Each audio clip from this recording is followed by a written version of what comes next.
Hey there, creatives. Welcome back to Creative Conversations with Gigi Montpierre, where in today's episode, we're going to get cozy, literally because I recorded this episode from bed. I've had quite the week, and after the nerves of releasing my premiere episode, I figured why not keep it real and come to you from my most vulnerable space. If I'm being honest, getting in front of a camera, hitting publish on that first episode felt like climbing a mountain.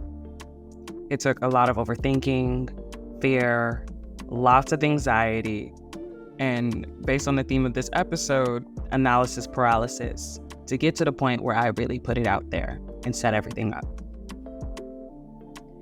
But now we're here, and I'm so grateful to be here and so grateful to be able to continue doing this and have the support of anyone that's out there listening. In today's episode, it's going to be raw and reflective.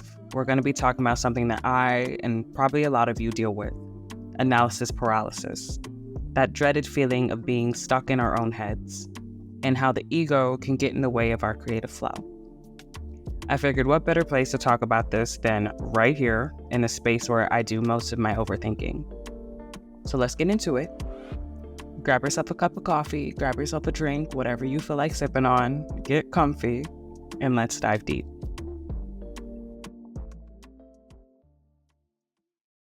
Okay.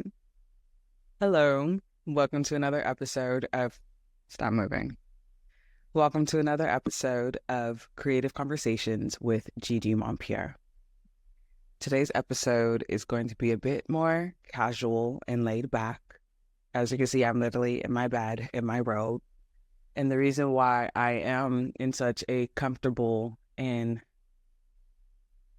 really casual scene is because today's episode and topic ties into why I'm doing this from my bed and just putting it out there like this. Today's topic is going to be over analysis paralysis and the human ego. In this episode, we're going to be exploring the phenomenon of analysis paralysis. And analysis paralysis is that overwhelming feeling of being stuck due to overthinking. And I have been in that overwhelming feeling of being stuck due to overthinking for some time now, since the creation of this podcast.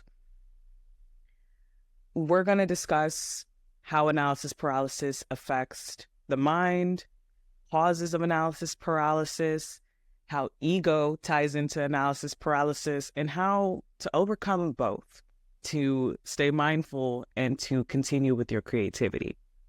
I'm going to be talking about my own experiences and game plans and ways that I've seen that you can learn to overcome these things. Things that I've also done research in so I can do these things as well.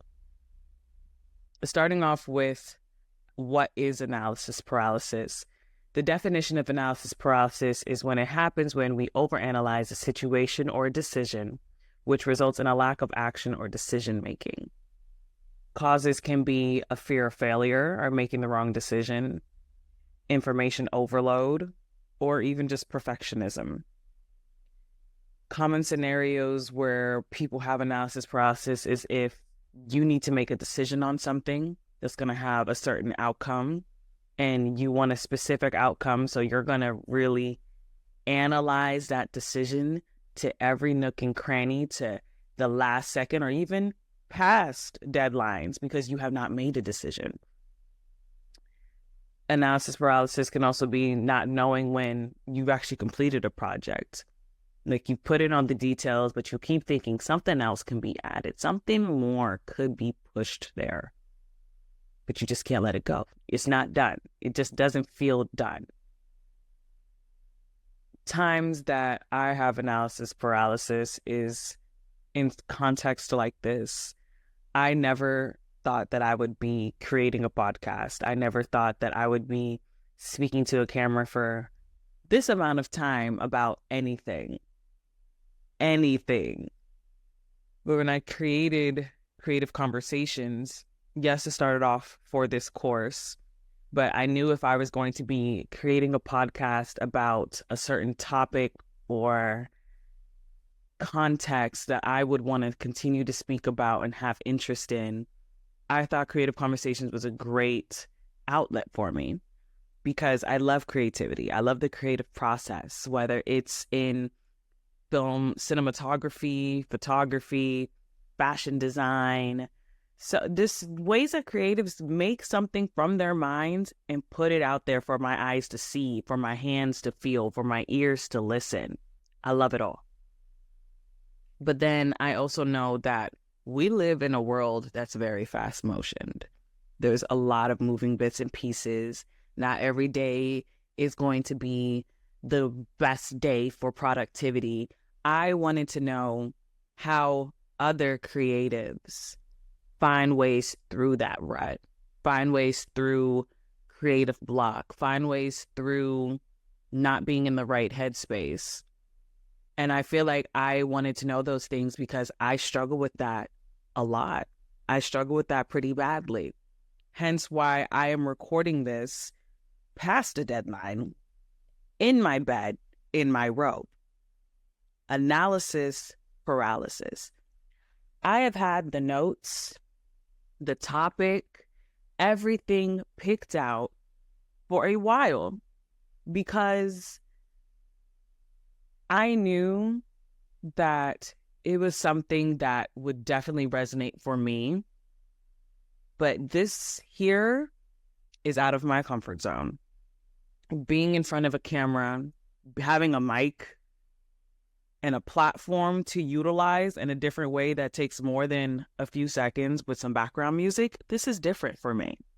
Let me take a sip.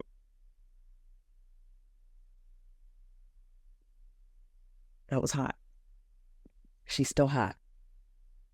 She's still very hot. Oh, Jesus. Anyways, when I thought about this and putting something out there, I really thought, okay, I'll be able to do this. Just knock it out of the park, came up with the idea, put together this. We're going to put together the cover art. Ding, ding, ding, ding, ding.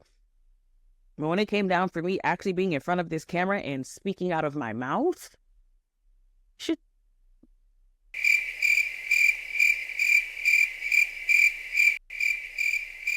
Girl, this is hard.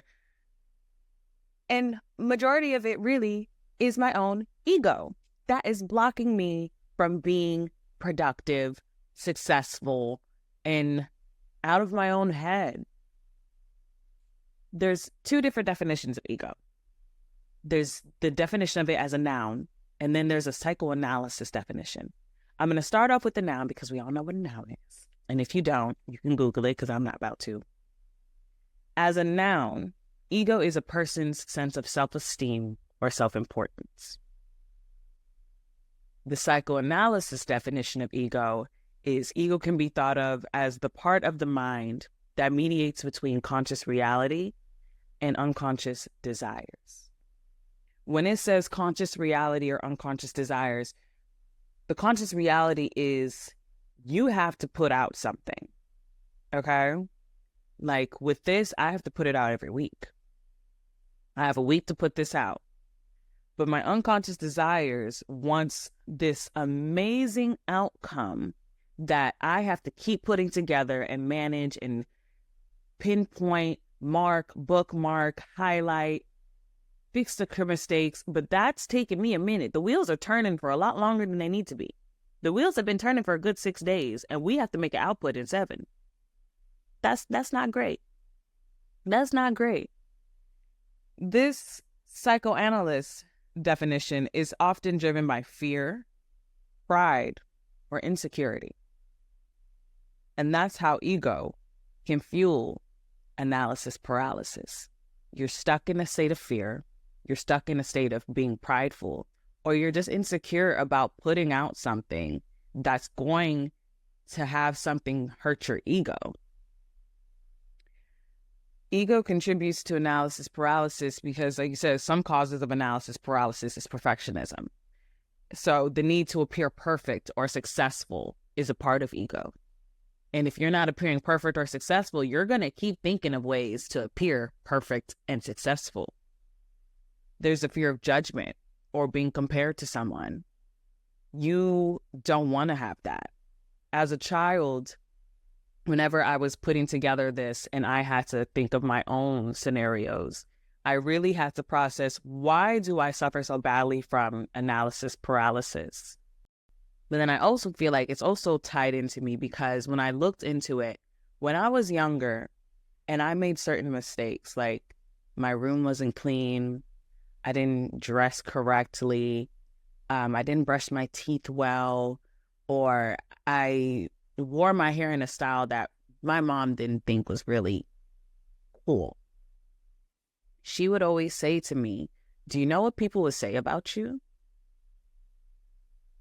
My dad would say the same thing too. They're like, do you know what people will say about you? And I'm the oldest in an African household. And it also became not only, do you know what people will say about you? It also was, do you know what people will say about me as my parents? Do you know what people say about us? Or they would say, do you want to end up like so-and-so? And so-and-so would be going through a hard time. Looking back at it, so-and-so probably was just going through the motions of being a young adult, going through the motions of living everyday life. And everyday life isn't all sunshines and rainbows. But as a kid, obviously this is a world much bigger than I could ever imagine. And so I was always told, do you want to end up like this? Do you know what people say about you? I had that stuck in me and I held on to it for ages. So I never posted things that showed my real personality, because what if someone didn't like me and they called out something that I didn't even realize wasn't likable about myself? I didn't take opportunities that put me in the spotlight because I didn't want to be judged. I didn't want to be judged. I didn't want to be talked about negatively. What if something was in my teeth? What if my outfit wasn't right? What if my elbows were ashy? For some reason, I really hate being ashy. I don't like being ashy. I'm a chocolate girl. Being ashy looks like I'm playing in the sand. I don't want anyone to judge me. I did not want anyone to judge me. I had such a fear of being judged. It kept me stagnant. And as I've grown, I've learned that that stagnancy is analysis paralysis, tied in with some ego, with a sensitive ego. Being ego-driven can amplify self-doubt. And I always doubted myself. Knowing that I have the tools, I have the resources now, I have the skill set, I still, because of my ego, I've held myself back. I've procrastinated. I'm not even really shy. I'm not that shy of a person. I just don't like negativity. Negativity actually scares me because I don't like how it affects my mood. And I know that if I'm not in a great mood or a great headspace, it'll affect a lot of more things. But that's something deeper that we can dive into a little bit later.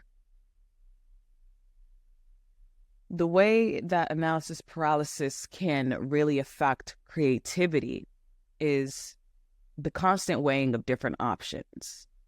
So in creating this podcast, there was the options of topic, there was the options of how diverse my bandwidth was going to be with conversations and creatives.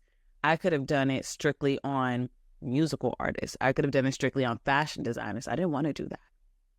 Having all of these options that you need to weigh when you struggle with analysis paralysis, it stifles your creative growth because you're thinking too much about the outcome and how the outcome would be judged, that you're not even thinking about your own individual, unique choice that you would make. You're too busy thinking, oh my God, if I put this out there and somebody doesn't like it, it's going to bother me. It's going to be an issue. So you're not even thinking about, do I actually like this? You're thinking too much about how it'll be perceived before you even made the choice of how you perceive it. Because you're too busy thinking about the final outcomes and the final steps.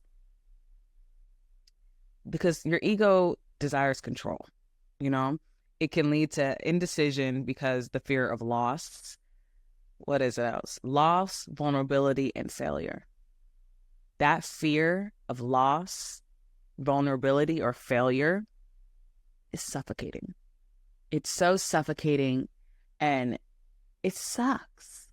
It sucks because you see others that don't struggle with this, or maybe they just make it appear that they don't struggle with it, because you never know. Ego is invisible.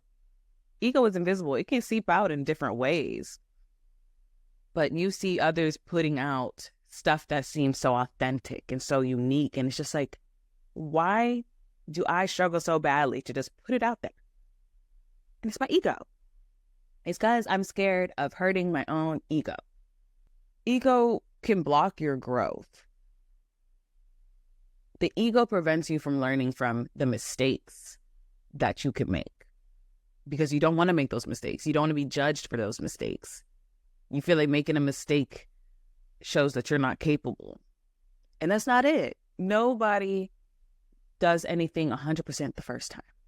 There's no such thing. Nobody does anything 100% the first time. Mozart didn't become a famous musician at the age of 5. He had to learn how to play an instrument. He had to learn how to read music. He had to learn how to write, period. So when you step out of yourself and realize that, it can be a step towards learning to not have such a sensitive ego. Times that I've had my ego be something that's hindered me is I've always loved content creation. I was a part of my high school photojournalism class, so I learned how to operate cameras. I was a part of my high school A&V class, audio video, and I learned how to operate Adobe Premiere Pro, Final Cut Pro. I learned how to operate camera software, lighting, microphones. Learned how to do all of that. So I loved the behind the scenes of it. And we would always rotate whenever the person would announce the school news, the school announcements, and I always wanted to not do it. I was like, I'll be behind the scenes. I'll do the script. I'll do this. I'll do that. Please don't put me in front of this camera.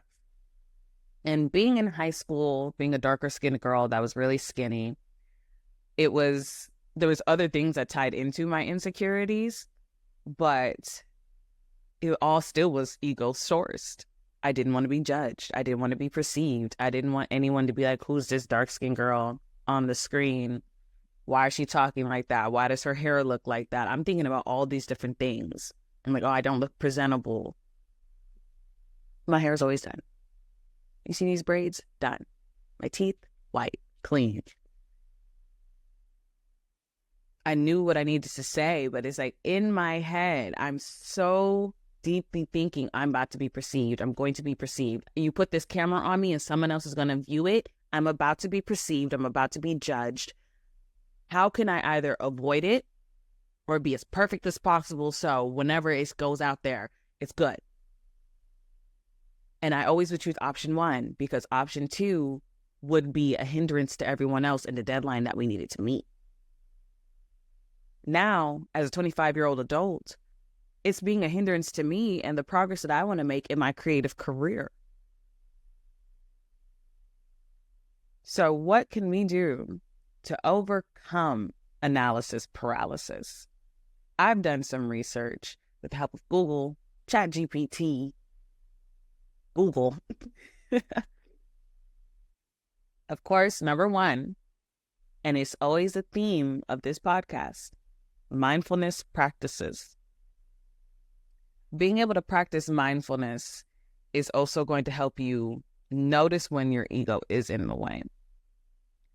Whenever you are in tune with your mind and in tune with your feelings, you can tap into when negative emotions come in. You are able to analyze them a lot more. Sit in that emotion. Don't just let it pass. Don't let it take over. But sit in it, analyze it. Because like I said, in doing the research for this, I was able to really have a therapeutic experience of knowing where the root of my analysis paralysis and my ego-driven decisions have come from. Being able to sit and think, why has it been so hard for me to put this out there, to put myself out there? That's a source of mindfulness, being able to sit and think. Because I kept distracting myself, doing everything else but this, until it came to the point where it's like, I need to do this or it's really going to hurt me. But why have I not done it? Sit and actually think, why am I frozen in this state of fear? Why am I frozen in this state of pride?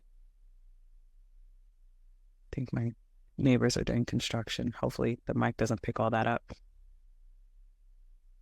You could try meditation techniques. When it comes down for me in meditation can be so many different things. It doesn't have to be you sitting in silence for a few minutes. It can be you sitting in silence for a minute, stopping, taking a breath. For me, I take walks. I will take long walks with my dog. I do yoga. I'm more in tune with my body, not just really my mind, to be honest. But with walks, I'm just walking, thinking, disconnecting. Try to stay off of social media before you need to be creative. I know sometimes we can try to use it to draw inspiration and pull ideas, but in that, you're also still comparing yourself. If you want to have something that's authentically you, originally you, try to sit with yourself and your thoughts. Try to be a kid again. I don't know if all of us had imaginary friends. I was the only child for a good 10 years, so I had an imaginary friend when I was around 4 or 5. I didn't have her for long, but use that imagination. Daydream. Doesn't matter. Pour it out onto a piece of paper. Pinterest now has a way that you can make collages, mood boards with anything. Just try your best to tap into yourself. Don't think about what anyone else is going to perceive about it. Just think about you. Let that be your mindfulness practice. Actionable steps that we can actually take in order to break free from analysis paralysis. Limit your options. Whenever it comes down to creating an idea, it's sometimes hard to think of one, or sometimes you have way too many and you're overanalyzing which option to go for.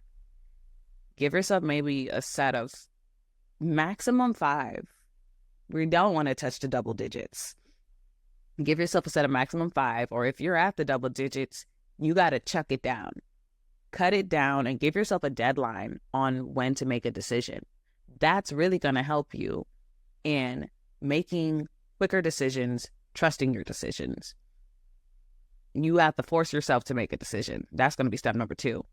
Force yourself to make a decision with a certain time frame. So like me and this podcast, I've had a week. Assignment's given Monday. I have to turn it in the following Monday. So Monday, Tuesday, I'm planning, I'm executing a decision. So Wednesday, Thursday, Friday, Saturday, Sunday, I'm putting things into motion, putting things together, recording, editing, fixing any mistakes right before it has to be submitted. But you see how I only gave myself a few days to fix those mistakes? That's it. Only give yourself that set deadline, because once you set that deadline for yourself, you cannot disrespect it. Don't disrespect it, because the second you disrespect it, the ego's going to start pumbling. Ego's going to be like, oh, wait. I don't know if I really like that yet. I don't know if I like that yet. Tell your ego, girl, you got to tighten up. Too bad. Girl, boy, whatever you want to call your ego. If you talk to your ego, talk to yourself if you need to. Look in the mirror and be like, look, you got to tighten up. You got a certain amount of time. You don't have to love it 100%. But if this is what you got, work with what you have. So sorry. Work with what you have. Step number 3, embrace the imperfection. Recognize that mistakes are a part of the process. So if you make a decision, stick with it. Stick with it. See it all the way through. And if you see it all the way through and something's messed up along the way, cool. Learn from that. It's not going to be the last time that you ever deal with it. It's not going to be the last time that you ever touch it. It's not going to be the last time that you ever have the opportunity to do something like that. And if in the situation, in the case that it is the one and only time that you were able to do something and you made a mistake, learn. The universe, God, whatever you look to or whatever happens in your life, it's not the end of the world. Embrace that imperfection. Learn from experiences. Nobody just got on their bike with no training wheels and just went forward and never fell. We all got the scraped knees. We all fell. We all hurt ourselves. We all needed the Band-Aids. I fell off my bike, fell off my scooter, fell off my rollerblades. We all fall. We all stumble. Embrace it. Get back on the bike. Keep going. Ooh, all my stuff was in stock. I ordered groceries. Because guess what? I needed to do what I needed to do, and I set myself a deadline to get this done, so I ordered my groceries. Yeah. Step number 4. Take small steps. Start with small, manageable actions to build momentum. When you're looking at the mountain from the bottom up, of course that mountain's going to look massive. Of course it's going to look massive. But you can't keep thinking, oh my God, the top is so far. You just got to be like, look, let's see how far I can get today. Start. Just start. Give yourself a certain amount of time to do things. Something that I've learned and something that's given me a lot of productivity is using the Pomodoro timer. I learned about the Pomodoro timer just from doing some research with some YouTubers and how they maximize their productivity output. And I saw that the Pomodoro timer is, you can do different timers. You can do 50 minutes on, 10 minutes off. Then it's 50 minutes of straight productivity. Like you're going at it for 50 minutes, no stop. You have that 10-minute break coming forward to you. But in that 50 minutes that you start, 50 minutes, 30 minutes, 25 minutes, you're just doing everything that you can to chuck away at that productivity. Taking those small steps is so much better than being in a state of overthinking and fear. The Pomodoro timer that I use, I'll probably link it here, put a picture of it. It's specifically catered towards those that have ADHD. And it starts off with 10 minutes of you setting your intentions. And I feel like in that 10 minutes, it's only giving you 10 minutes to think. You have 10 minutes to do that overthinking. You have 10 minutes to just be like, okay, what are we going to do? What do I need to do? The second that 10 minutes is out, you have to do work for 30 minutes. Not thinking, not putting together the notes. No, not overanalyzing, putting stuff into action. You have to put stuff into action. Take those small steps of action and watch how it increases your productivity, how you exercise your creativity, and how you show yourself that, you know what, I am capable of doing this in this amount of time and still putting out something that I know I actually put thought into without overanalyzing, overthinking it. Don't give yourself the opportunity to overthink. Action. Step number 5, detach from the outcome. Focus on the process rather than the result. Because if you're focusing too much on the result, you're ignoring the process. Find beauty in the journey. When it comes down to your creative process and why you're doing what you're doing, focus on the process. The process is where you learn. The process is where the real growth happens. If you're too focused on the end result, did you even take the time to sit back and learn from what you're doing? You're too focused on how the end is going to be, that you're not focused on how everything comes into it. Focus on the details that you're putting together while you're putting it together. And watch how the outcome's going to be inevitable. You put in the work. Focus on the process. Thank you so much for being here with me. If you ever want to know where I got my robe, I got it at Victoria's Secret. It's real nice and cozy. But having this conversation, doing this research for this topic was a bit therapeutic. It's a bit therapeutic, and I learned a lot. And I hope that the things that I've learned, y'all can apply them to yourselves as well. There's an importance in understanding when analysis paralysis comes into play. And I really want everyone to know that your ego can be your biggest hater sometimes. Your ego can be such a hindrance and it can keep you stuck and stagnant. And I want you to always be able to recognize now, after this conversation, what can cause your ego, when you're having an ego trip, and when your ego is feeding analysis paralysis. It's important to be mindful. Have those mindfulness practices. If you have a deadline and you feel stuck, go for a walk. If you're spiritual or religious, pray. Ask for guidance.